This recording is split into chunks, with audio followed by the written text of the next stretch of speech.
If you've ever been to New York, specifically Brooklyn Bridge, it's almost impossible to find it without people on it. So what we can do is use the generative fill to get rid of these people. So let's grab our lasso tool.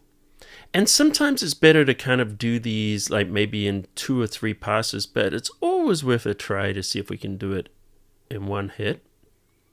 And let's just select everybody here. And then we're going to hit Generative Fill.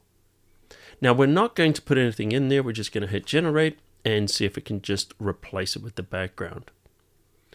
A lot of situations like this, when you do it, you end up with some kind of an artifact. But it's not too bad to actually come back and then just remove the artifact afterwards. In this situation, we just got it bang on first go. So if we look at the other variations, we'll see sometimes you'll get things like that or things like that that are not necessarily wanted. But here, we just got it perfectly first go. Now, if you do get things like this that you want to get rid of, well, let's say this, then all you got to do is just essentially select the area that you don't like. I'm going to hit the shift key to add to it. So I just want to leave a little bit of that white line down the middle there. And then we're just going to hit Generative Fill and let it generate. And notice it's going to create a separate layer now. So rather than just doing it in one hit, we can do it in 2 hits. Of course, we got very lucky with the first one.